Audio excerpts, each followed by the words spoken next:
Pernah terpikir, kenapa satu kata bisa membuat orang bermimpi sekaligus kehilangan segalanya?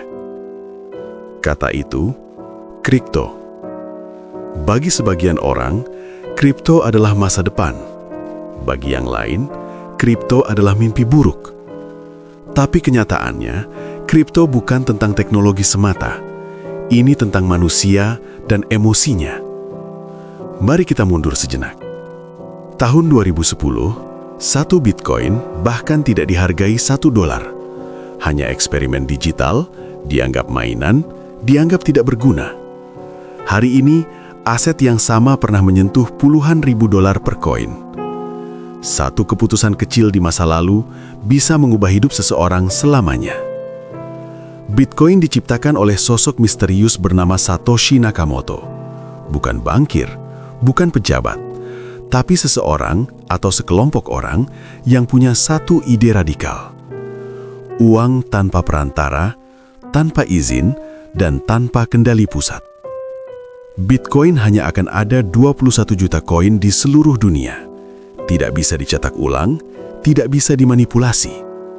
Inilah alasan kenapa banyak orang menyebutnya digital gold. Lalu dunia kripto berkembang.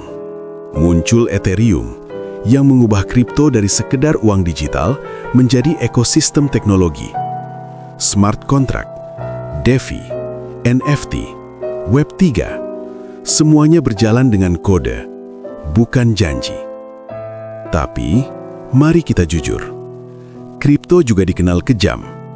Harga bisa naik 10 hingga 20% dalam satu hari dan bisa jatuh sedalam itu pula tanpa aba-aba. Pasar ini tidak tidur, tidak mengenal hari libur.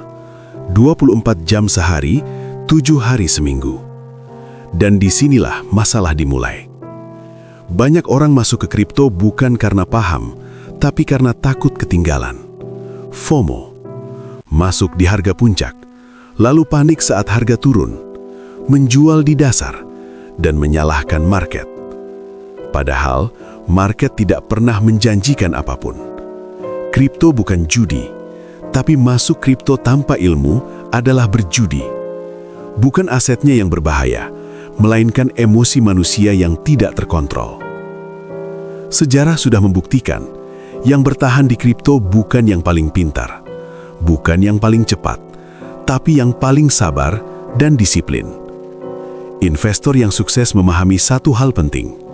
Volatilitas adalah harga yang harus dibayar untuk potensi besar. Kripto bukan jalan pintas menuju kaya.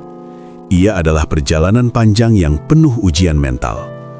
Dan pada akhirnya, kripto hanyalah alat. Ia bisa membangun masa depan finansialmu atau menghancurkannya, tergantung bagaimana kamu menggunakannya.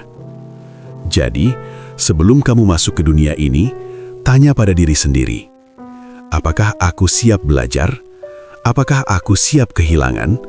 Apakah aku siap bertanggung jawab?